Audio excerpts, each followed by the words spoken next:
Immigration has been political fodder for decades. Unfortunately, political posturing and both overt and covert agendas have created a situation which is out of control. I'm Chris Cordani, Media Director from Project Sentinel. And with me is a roundtable from our group, Project Sentinel, to break down, unravel, and offer solutions to the border crisis and subsequent immigration influx.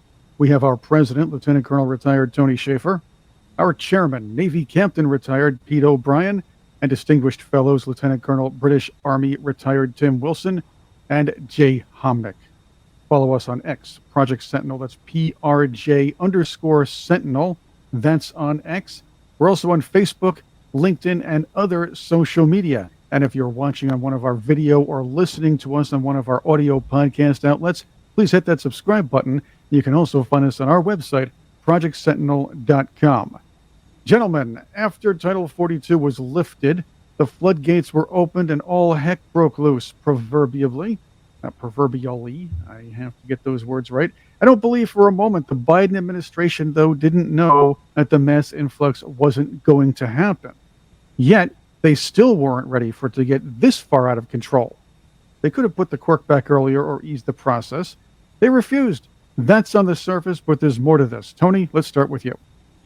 Well, I think it's out of control because certain governors decided to make it a policy issue to move the influx into the interior. That is to say that the buses of people showing up at Kamala Harris's residence in D.C., Muriel Bowser having to deal with it, New York dealing with it, Philadelphia, all the major blue metropolitan areas are sharing the pain.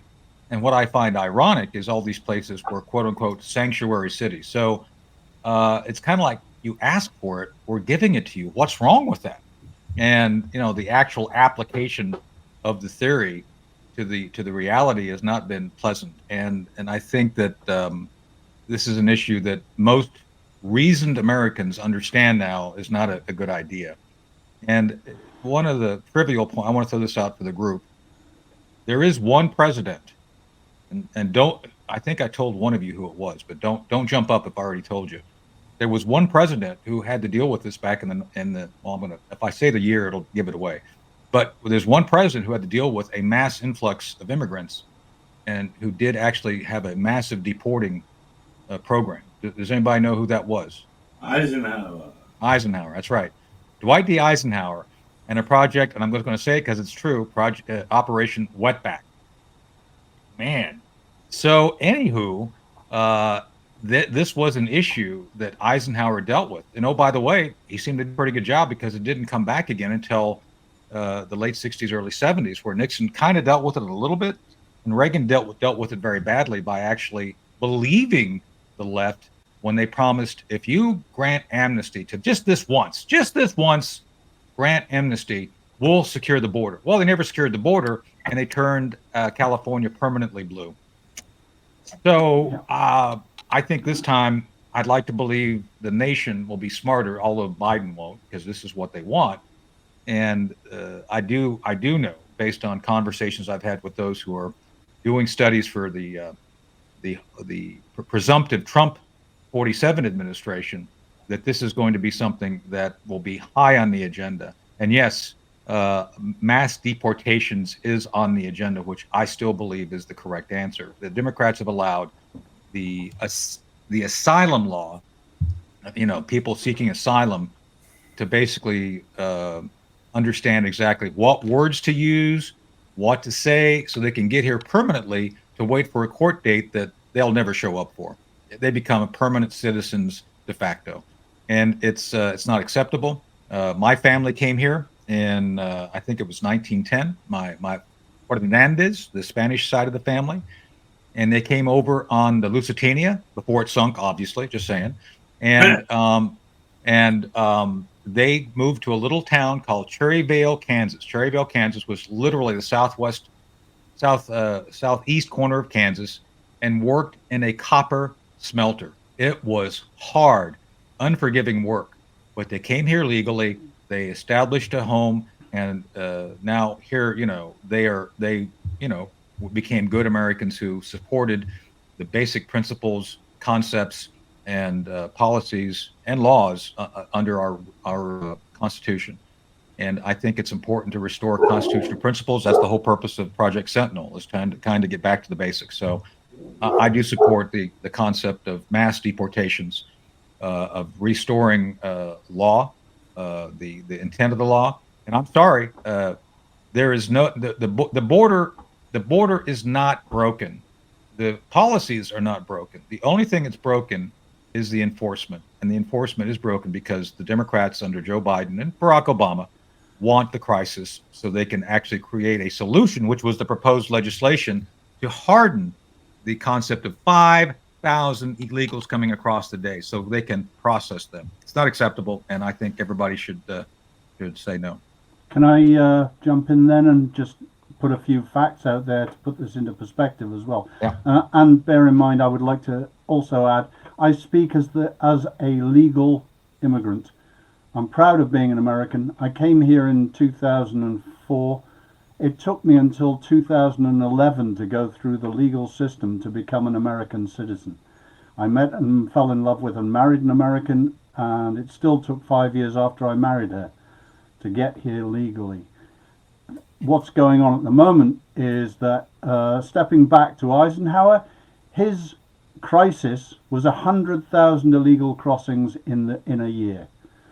Today, that is a figure which is so below. I mean, in less than a year, it's gone up, so that in December last year, we were looking at 300,000 apprehensions.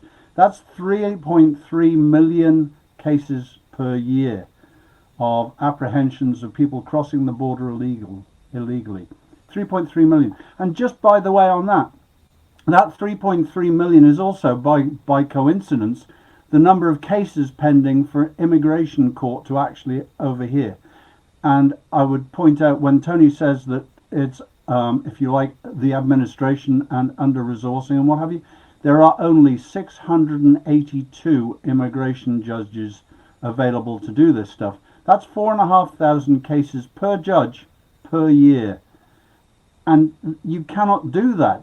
There is not enough time or will to do it. It needs a lot more immigration judges. And my personal feeling is very strongly, all these people that are applying for asylum, they need to be seen in a court within, say, 48 hours of being apprehended, before they're, well before they're released into the country. So I'm going to tell you a prediction of what's going to happen next. Is that when they get desperate, especially if they think they might lose the election, they will create a setup where you don't have to see the judge. They'll bypass the judges and they'll suddenly start approving huge numbers. And it'll be too late. Any law that happens afterwards won't have the ability to undo the citizenships that they'll create on a quick basis. It's almost like the idea is, say, make enough of a mess where people will say, throw our hands up, let's just let them in, forget it, and move things forward for the future. Whereas the damage was already done, nobody wants to bother to fix it. If I can jump in, people always, don't, we're a nation of immigrants, etc. I go back to everybody here, and particularly my two friends here who just gave their history of their immigration. The fact of the matter is we are a nation of legal immigrants, and that's an important distinction. We are a nation of laws, or we're supposed to be, and if you don't enforce the laws, well, it doesn't matter whether you have the laws or not. We have laws on the books. The laws work. The laws need to be enforced, and the idea that the answer that is dragged out every time someone brings up, we need to do something about immigration is, well, we need immigration reform. Well, no, we don't. We just need to enforce the law, and in fact, a good deal of enforcement of the law would be simply to fix the border fence. There are border fences down there. If you've ever been to El Paso, there's some really spectacular fencing going through is the southern edge of El Paso. No one's crossing there. they're crossing either to the west or to the east, where the fences have broken down. But the fact of the matter is, the fences work. No one crawls through razor wire. Here's a news flash. No one crawls through razor wire. You know, and are there tunnels underneath the border in certain places? Yeah, there are. Built by the cartels, and they're making fabulous amounts of money using those tunnels. And can we deal with the tunnels? Yeah, there is technology to find tunnels, and then you deal with them. But the fact of the matter is you start with a fence, and you start with the simple fact of we have to enforce the law. If you go to Ellis Island, everybody came to Ellis Island, came through legally. And 1% of the people who arrived at Ellis Island were sent home. It's a very simple idea here. Enforce the law. Yep. Well, that would be nice, wouldn't it? Well, Speaking today to work for a Mexican cartel digging tunnels, you have to bring a certificate from Hamas that you have experience. There you go. To be clear, let's be clear here, as Joe Biden would say. Let's be clear here. Here's the deal. We're at an inflection point. Biden's pet border bill, authored by Senator Lankford of Oklahoma, does not, I repeat, does not solve the illegal immigrant problem, as is claimed to have done, or claimed to do if passed. It does little for future border crossings. The only thing this does is add to the bureaucracy in the DHS and bring in more people to process those who were already here. That's to your points before, gentlemen. It's not about deporting or moving them out. It's about just processing the people who are here and say, all right, now you're stuck with everybody. Do something about it. And let's just put it this way. The vetting from the DHS, or at least this DHS, is questionable at best. Chris, Yep. why are you attacking bureaucrats with fat spreading butts sitting in chairs all across the nation? Do you understand that they are a protected class? I cannot believe you've attacked the very bureaucracy which gives us layers of incapability to actually do anything. And I shame on you, Chris. Shame on you, Chris, for really. I must I repent. mean, how is it you don't understand? We need 80,000 judges to line up and process these people, so we have this unending stream. How is it you don't understand that the IRS is your friend and only there to help you make sure that you pay your fair share? You know, I can't believe you're so callous to understand the need to have the federal government fatten itself for purposes of trying to help us. I'm a bad boy. I'll just say that locally here in upstate backcountry New York, if people think that in DC are living this dream where if they can just make it bad enough, we'll all just cave and settle for having nothing happen, they're wrong. Even in my local small town of just over 5,000 people, they're complaining about the illegal immigrants there, who are being shipped, by the way, bussed out of New York in the dead of night, out of New York City to upstate New York. Can you imagine what a town of 5,000 does when 200 immigrants arrive? Look what they're doing in parts of Britain. They're taking small towns and pushing immigrants that way. I'll say border crossers or sea crossers, if you will, and saying, all right, now you people have to take care of all of them. This is not only a population problem and a cultural problem. Now you're going to get to infrastructure problems and sewage issues. You're going to get to health issues.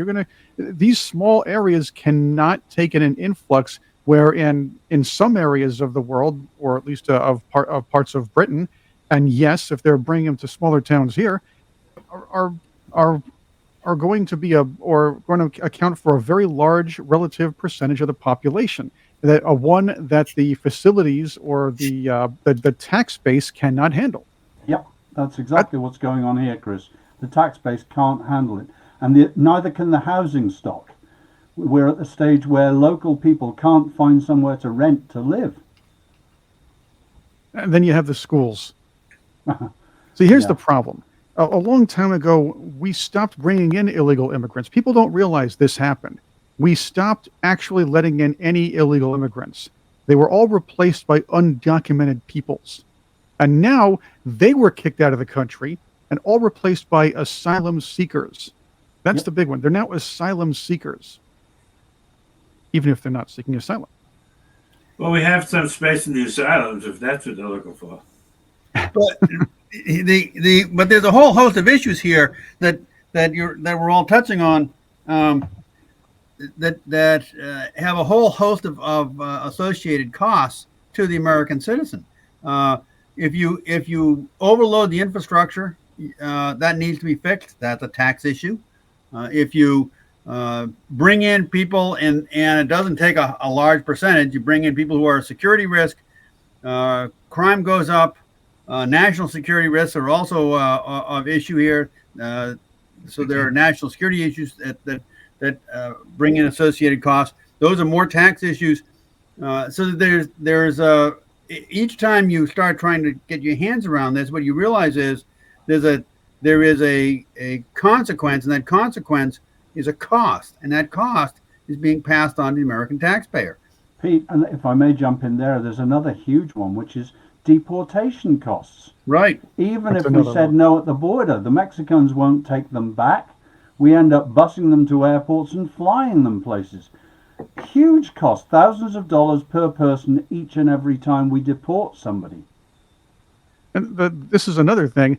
A lot of these immigrants, or a lot of the illegal people, the ones that are sneaking through the border, are not Mexican citizens or not Mexicans. Yep. Nope, they're coming now. First off, couldn't they sneak through another way besides the Darien Gap? Some of these Chinese nationals are sneaking through the Darien Gap. I'm thinking that's a lot of backtracking there. Maybe they like to hike. I don't know what the deal is, but there are people from Chinese enemy are sending nations them through sneaking there. in. No, Chris, they're sending them through the Darien Gap because if they go through Canada, they're all going to become the Mackenzie brothers. I mean, they'll just stop. It's like, oh, Canada, this place is cool. Why do I want to go south? This is wonderful. They got to find a mouse in the beer, eh? Hey, eh? And we get a free beer, eh? Nice toque there, eh? No offense to our former British members, just saying. Canadians are cool. Hey, they're almost as able as the British, and they tend to. Well, they are. They're nearly there, right? I mean, Damning with close. faint praise. Well, here's something. Canada gave us some great things like, hockey, as I said before, Canadian bacon, and then without hats. Still doesn't make up for Justin Trudeau. Norm Macdonald makes up for everything. Yeah. No. Bill Shatner. Bill Shatner's Canadian, and one Bill Shatner is worth a battalion of Chinese. Yeah. Oh boy, we're going to get in trouble for this, aren't we? And Chinese communist, you're talking I about. like Bill Shatner. We had the same publisher and everything. He's my hero. So. Still, to this day. I mean, the guy is still going off, jumping out of aeroplanes, I know. flying into space. I want to be him at 92. I do. Yeah, I really yeah. do. He's going to be at the Chiller Theater. He's going to be the Chiller Theater event in New Jersey later on in April. He's still. I'm he's amazed. full of energy. Let's put it that way. The man's full of energy. And he's got a sense of humor. Yes. That's a huge thing. He's willing to mock himself also. Yep. Yeah. I still love his Lucy in the Sky with Diamonds. Yep. That album transformed. The album Transform Man is better than people think. As a matter of fact, it's great spoken word. If people really gave it a listen, the title track's good. His cover of Mr. Tambourine Man is absolutely fantastic. It's actually stellar is. spoken word. It's better than Leonard Nimoy's 5 albums Leonard Nimoy had. Bilbo Baggins. Ooh. Oh my God! You guys don't know what I'm talking about. Google Bilbo Baggins and Leonard Nimoy. Nimoy, yeah. I used to have an album. Please, it's a rare treat. But first, have half a bottle of scotch. It'll go over. Just saying. I used to have a collection album called Golden Throats, and I believe there was a few in that series. I had one of them. It featured Leonard Nimoy singing "If I Had a Hammer." I've heard that. Yeah. Yep. I think Jack Webb was doing a song. He had Sebastian Cabot doing one. Which one did "It Ain't Me, Babe"? That might have been Cabot. I don't remember. Well, for TV people, Vicki Lawrence is great. Well, but she's a great singer. Let's circle this back to where it needs to be. That's correct. Which is China. But is Yoko Ono China? Where did Yoko Ono? Because she does this Japan. song. Japan. Oh, that's too bad. But it's still the Pacific. By the way, if you haven't heard "Summertime New York," man, you got to hear it. They've been playing it on Sirius XM And every time I come on, I roll the windows down, and like the birds fly south. It's amazing. It's like I do that it when is quite the Timothy song. comes on. Oh my God. But yeah, so anyway, Yeah. I would check it out. But anyway, Yoko Ono is legally here. Just saying. I'm not implying that she's Chinese, because I've been corrected, and she's not here illegally, nor did she come through the Darien Gap. Although, if we send her to the Darien Gap, maybe she'd be a deterrent. Well, she did sneak through to. to. She did sneak through to get to the Beatles recording session, so that's another She may story. have come from a galaxy far, far away. You might blast that song when you're driving around the city. I like to blast the song Timothy when I'm driving around the city, which might be Barbecue's favorite song, but that's a different story for a different day too. But and a totally different issue, but not away from what we're discussing. Now with this huge influx of immigrants, we have another issue. It's going to be very difficult for the U.S. to take on any role to bring in people who are running from a situation like in Haiti or perhaps another country of unrest at the time. Where are you going to put people?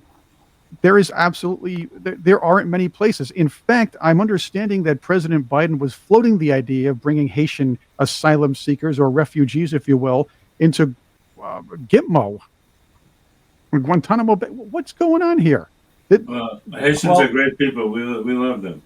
They're one of the very few classes of people in the world who are totally inept at running their own country. But when they come here, they become very nice. Well, the point I'm trying to make here is we are in a situation now with a huge influx of immigrants, the poor vetting process, and the high population of illegal immigrants, where the president just let them in. Now we cannot take let's say refugees from other nations, or not very many of them, because there's nowhere to put them. And that's another issue. Well, let me hit this real quick, because some nations are very picky about who they take. Now, the one example I know directly, which another country, which is almost as good as the British, is the New Zealanders, the Kiwi. Yes. And I've been in combat with the Kiwi. I was deployed to Auckland, to New Zealand, to be attached to their Special Air Service. I love the Kiwi. I do. And I make fun of them, but I love them. And if you want to become a New Zealander, if you want to immigrate to New Zealand, you have to have three things. First, money. Imagine that. You can't come in and just jump on the public droll. You got to hey, you need to have like $100,000, dude. Show us the money. Show me the money. That's first. Secondly, money is not the only factor. Do you have a skill or professional background that is something that would add to the richness of New Zealand life? Now, is that racist? Is that? I mean, I'm serious now. Is that somehow? Canada is like that. Oh, you're making people have a skill or capability before we let them in. And then, oh, by the way, the third element, you can't be a criminal. You can't have been in a prison for your life. So, are those three requirements racist? Are those three requirements somehow unreasonable? And by the way, New Zealand's going way left last time I checked. So I'm just asking. I don't know, Again, their infrastructure can't really handle a huge influx like we. Our infrastructure can't handle that influence, right? But I guess what I'm saying is, America, a large left bureaucracy like that in America would just say, "Well, they're a small country; they can't handle it. We're big enough; we can open our arms to everybody." But they're not thinking. No, people don't think ahead. And what happened now? What's happening now is cities like New York are putting people in camps or small areas, trying to stuff them in schools. They have nowhere to put them, and it's the American taxpayer or the Chris, city taxpayer that's taking the brunt. Just today, they announced in Greenville, just about an hour and a quarter away from me, that they're shutting down a special needs school, removing all the kids, North Carolina kids, from the school for purposes of turning it into a illegal kids refugee center. How is that in anybody's interest? Right. And oh, by the way, we have a Democrat governor. He's going after and removing the most needy kids from special needs. I mean, what is this? Hey, how about this, though? And closer to me in New York City, and many people may have heard this already, but Mayor Eric Adams decided, instead of solving the migrant crisis or trying to say, well, we can't be a sanctuary city anymore, which is pretty much simple. He can do that. He had to cut the budget across the board for services. And so more people, less services. This is going to be a big mess. The NYPD's force is now, according to sources, reduced to about 29,000 police officers. And that's by the end of, well, it's going to be reduced to that, I should say. Excuse me. It's going to be reduced to that by the end of 2025, which is a mid-1990s level. Yep. That was, Can I just jump in quickly as well and say that Maggie Thatcher came to power in the late 1970s in England because there was an immigration crisis going on then. And Maggie's thing was to enforce all the existing rules to turn illegal immigrants back. And then she literally made a campaign slogan out of "Britain is full. okay. Can't afford any more immigrants." Yeah. And that's fair. And at this point, we're in a situation where we just can't let anybody in, yet they're being allowed to sneak in. We know this is now. First off, I'm for legal immigration. I know a lot of us are too, because Yep. I don't want to use that whole, oh, this nation was built on immigration and immigrants. Okay, yes, in a way it was. We brought in lots of good people to help America thrive. Illegal immigrants didn't make the country. Right. I'm saying legal immigrants. Help build the country. We get that. Yep. We understand that. But the idea seems to be to create a ghost population.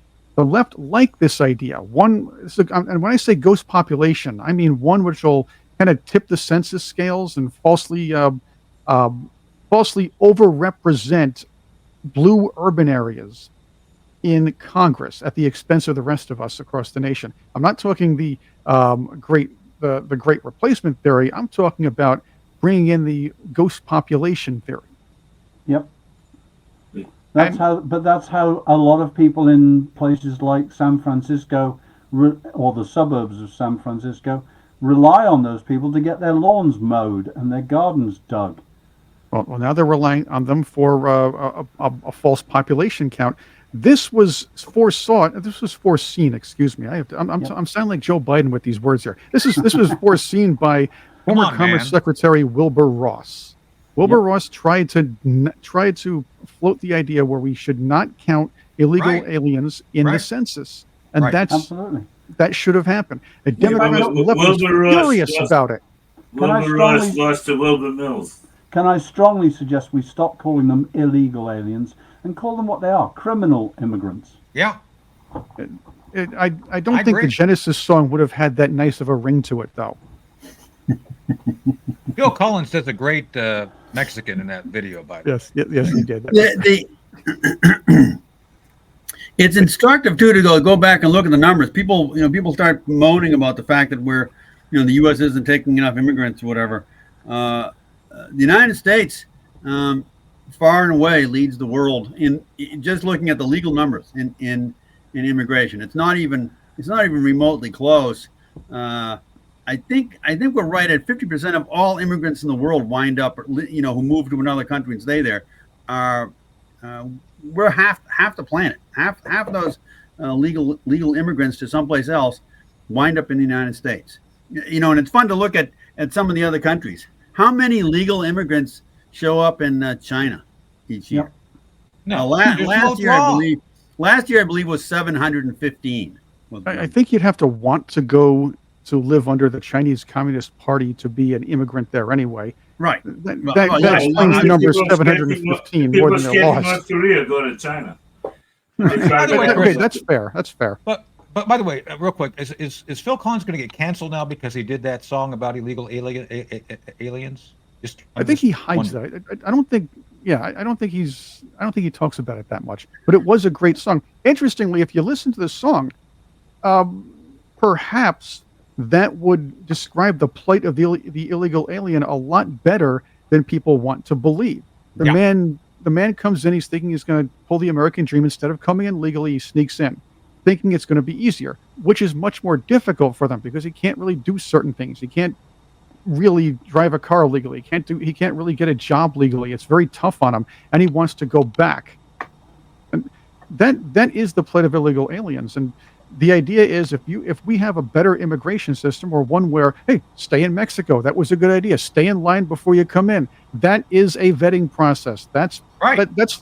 Hey, you don't leave Walmart when you buy something and you wait for the cashier to come to your house and collect the money. You're going to pretend you don't have it I anyway. do. Oh, okay. Well, that's you. But the point is, it's the same thing.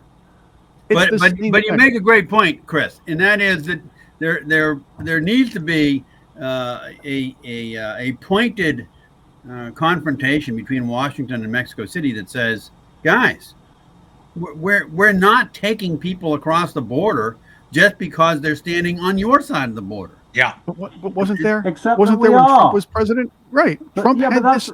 That's Right, part of the problem with the wall. There are gaps in the wall, but even where there aren't gaps, our current border protection people are being told, if there's a crowd by a gate in the fence, open the gate and let them in. Right. That's I mean, insane. we need to be very, very simple, but if you will, doctrinaire here, and that is no one steps across the border until they're given the high sign, and if the Mexican government doesn't like that, well, that's their problem.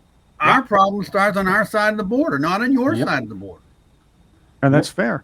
And believe me, if Mexico abides by this, they're going to make sure they deal with their border situation properly too, because people outside of Mexico have to sneak in through their borders to wait in line.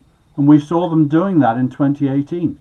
Right. We saw them doing that when Trump put pressure on them. They actually closed their southern border, the Mexican southern border. Yeah. As opposed to when the current administration came into office, they lined up convoys of buses in Guatemala, and they were given essentially an escort to the northern border of Mexico. I mean, it's ridiculous. Well, this is the brilliant approach of South America of how to increase per capita income. They just remove capitalists. All this can be attributed to TDS. When Joe Biden took office, he just decided to dismantle a lot of Trump's laws, Trump's executive orders, and of course Trump's policies. He did that, and this is one of the we've already seen the fruits of a lot of Biden's undoing of good policy. Yep. This is another one. It's out of spite. And check this out. It would seem the far left wing of the Democrat Party wanted this to happen originally. But what about those former moderates? What about even Chucky Schumer, who at one time used to say, well, we need a closed border because it's important to have borders. He doesn't say that anymore. He's an open borders guy now. They all fell in line. Most people don't realize that John F. Kennedy, the great hero of the left, nowadays would be classed as a rabid conservative compared to the Democrat Party of today. Well, forget about nowadays. While Ted Kennedy was still alive, we were running ads like that, and he was all angry. Right. Well, I mean, Bill Clinton, as president, made several very strict statements about controlling the border. Yep. Statements. Well, it's hard. It takes a huge hit on the economy and the American taxpayer, and this is what the politicians of the past knew. At least at that time. Right now, it's almost like the people who are, if the politicians of the past, and this is Biden included, the politicians of the past, Biden, Schumer, et al., Pelosi included, knew this was going to happen, then I'm going to submit to all of you, and I want to know what you think of this. I want to submit to you that they're doing this, they're allowing this influx to purposely destroy the country and bankrupt the American taxpayer. Joe Biden is not. That would require thought. And sorry, but Biden, whoever's pulling Biden's strings might work like that. Correct. But Biden himself, not a chance. He's not thinking. He's been on the wrong side of every. He's been on the wrong side of every policy for the last 55 years. And he's proud of it. Yep. Yeah, right. I would agree with that. I don't think. I think some of the folks you mentioned haven't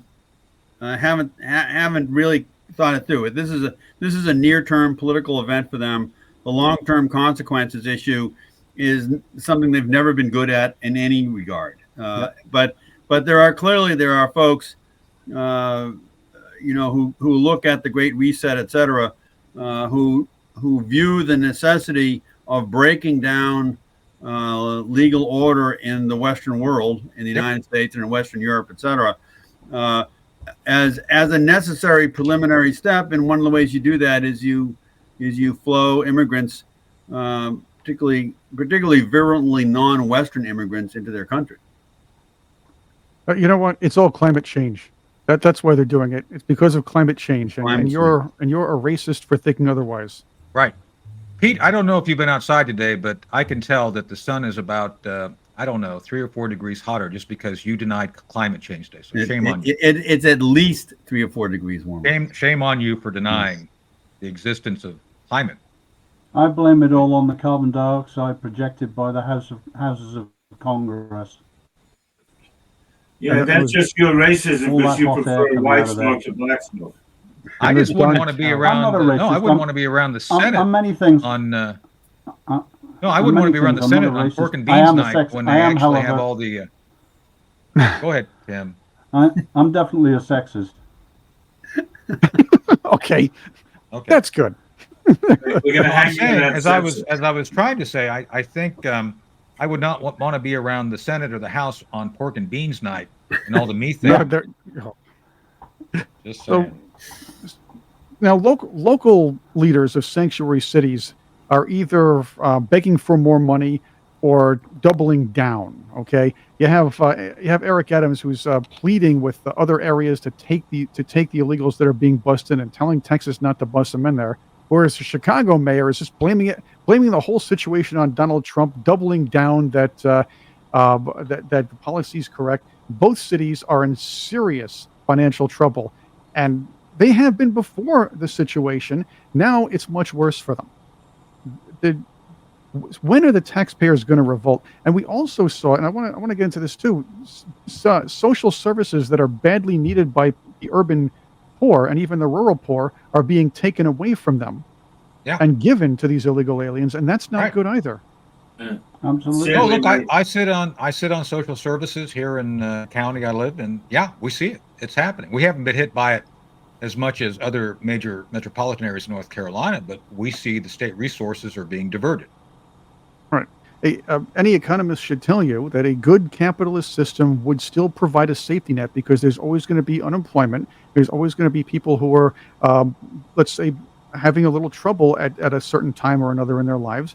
And we need to use that system to offer that and build a solid safety net for them. On the other hand, if we bring other people to weigh down that safety net, it's going to snap. That is what's happening here. Absolutely. But that's what they want. They want it to snap, Chris. They want to create a crisis so they can solve it. There's some fascinating things. I saw on the news the other day, one of those little, not really meant to be humorous, but humorous exposés. Humorous because it's sort of a dark humor. Going into a hotel actually, in New York that's being used to house immigrants, and the hotel is full. The hotel is packed full, and they walked in and said, "Hey, we got a guy here." They had a guy with them. They said, "This guy's homeless. He's an American citizen, a citizen in New York. He's homeless. Can he have a room?" And of course they were told you have to leave. And they did this in several hotels, and just this fascinating juxtaposition of the fates of the different people. We've got a hotel full of illegal immigrants who have rooms, and we have this fellow who's there legally and he can't get a room. And the hotel people have been here for 5 minutes, while that guy's been here for 50 years. That gets us to the next level here. While President Biden is trying to fool everybody and tell us that this Lankford bill is going to solve the immigration problem and address it, we already established that it does not. So let's say November hits. The transition team gets ready for January. Okay, yes, I'm making a bold prediction. Gentlemen, what are your thoughts about the first one or two things that the next administration, regardless of who gets in, needs to do to fix this border situation and reestablish a controlled immigration process? Finish the wall, bring in more immigration judges to make up courts so that reinforce the customs and border protection people so there's a lot more of them, so that they can, and then set up the court system so that the CBP can take any encounters they have, or any people they catch inside America who didn't come in legally, and get them processed by an immigration court as quickly as possible. Yeah, I agree. I think the first thing he needs to do, assuming we have a non-democratic president in January, the first thing he does is he orders the border closed. He orders the Director of Homeland Security to double down on everything he's doing. Everything else stops, Yep. and Homeland Security focuses on closing that border. Yep. And I would talk with the border states. I would talk with all the states and governors and say, can we use some of your National Guard? Can we reinforce the border until we've got this wall finished? And I would declare the border itself a national security emergency, Yep. so that he would free up certain assets, money, and finish the wall. Yep. Yeah. And just order it done. We want the wall finished today. So we're not going to debate this. It's a national security emergency. We're going to just do it. And one of the things you can do if all else fails, if it's a security issue, you can order the Seabees, you can order the Army engineers in there to just do it, and they just put in a wall and sort it out later and close the border. The next thing you do is you need people on the border, and then you also need to turn to the federal courts, and you say, okay, when you get your hands on someone who's here illegally, you deport them. Yep. You just deport them. We're not going to say Mother May I, play Mother May I. We're not going to try and solve this thing through some kind of discussion of Aristotelian ethics. We're just going to deport them. Yep. Can I just jump in with one more as well, which is that in 2021, fentanyl became the leading cause of death for U.S. adults aged 18 to 45. That's huge as well, and it's another reason to make the border secure, properly secure, not the way our current leader of DHS believes it's secure. I would go way more extreme, and here's what I would do. The border states which are red, I would authorize them to take whatever means necessary to secure their territory. That's Texas, and I think that's it. The rest of them, we'd have to look at federal options regarding New Mexico. Arizona may play along, and California. And those states which won't play along, I would take the National Guard and activate them and use them as a military force to secure the border. Secondly, I would designate Mexico as essentially a nation that we have to do intelligence preparation of the battle space. I would do what I suggested back in the 90s, to actually do a detailed study, and I would direct DOD to do it, not CIA, to assess the centers of gravity for commerce, for culture, and for political issues relating to gangs and the mafias. And I would then designate the mafias as terrorist organizations, giving us authority to use Title 10 and Title 50 things out down there. And I would consider and I would approve lethal operations as an option for the military as we find centers of gravity. And that would go over very badly, but I think it would wake people up. Even if we don't do a single op, it would wake people up. And then the next thing I would do is then create, and this is going to sound very difficult, I would create within each state having a large set of illegal aliens, areas that will be designated as holding areas where, right now we're paying them all this money. It's expensive. I would work with localities to start figuring out who they are and simply say, we're going to put you in FEMA trailers. FEMA is wonderful. Let's have FEMA do its job and start bringing trailers up and put them in trailers. I'm not saying we should make them live miserably. I'm saying we should control where they live since they're not here legally, and start doing what we would do with any other group that's here that without being invited. And then they would be processed rapidly. And I mean within less than 30 days. You bring them to a camp for processing. You get them through. You get them documented because they're undocumented, right? We're just trying to make them documented, right? And then you put them in planes back rapidly. And that's where I would bring in the military again to actually try to figure out effective air bridges to move them back to wherever they came from. And those are the things I would do as a matter of policy. You all mentioned the wall already. Yeah, that would go without saying. Fully complete the wall rapidly and be done with it. So and I would do that in the first year. I wouldn't mess around. I would make the courts stop me. I would just start doing it and let them. And it's going to be court battles, but do it so fast that by the time it gets to some major court, 90%'s done. So. And again, just to put things into perspective, there are going to be casualties on the border because of it. There are going to be casualties around the border because of it. But there are 100,000 Americans a year dying of fentanyl overdoses. Which do we want? Americans dying or non-Americans? Yeah. Criminal aliens. Well, by the way, right now CODIS is set up that you can only enter the names of convicted criminals. But because aliens do not have constitutional rights until they actually become citizens, I think that all alien fingerprints in process should be entered into CODIS. Yep. That way we can catch them much faster if they do crimes. And get rid of them. Good point, Jake. That's a point you bring up that's very important. When people, even in the mainstream media, these people are supposed to know things. They don't. They constantly try to portray the illegals that come in here as pseudo citizens, if you will, with the same rights as granted by the Constitution. Constitution, our laws grant privileges and rights to American citizens. And that's another thing. That's another floodgate we could open, but I do have to wrap this one up. We're going to have to continue this at another time. But I want to thank all of you who are watching for your time and for being with us here. I want to thank you, gentlemen, for doing this as well. We are Project Sentinel. Follow us on X at PRJ_Sentinel. We couldn't put the whole Project Sentinel thing for a couple of reasons. A lot of letters. That's how they do it. But it's at PRJ_Sentinel. We're also on Facebook. We have the full name there and other social media. Find us. You can Google us. And if you're watching on one of our video or listening to us on one of our audio podcast outlets, please hit the subscribe button. And you can also find us on our website, projectsentinel.com. That's projectsentinel.com. Once again, thank you for being with us, and stay informed. And if you're Canada, be sure and watch, and we love you anyway.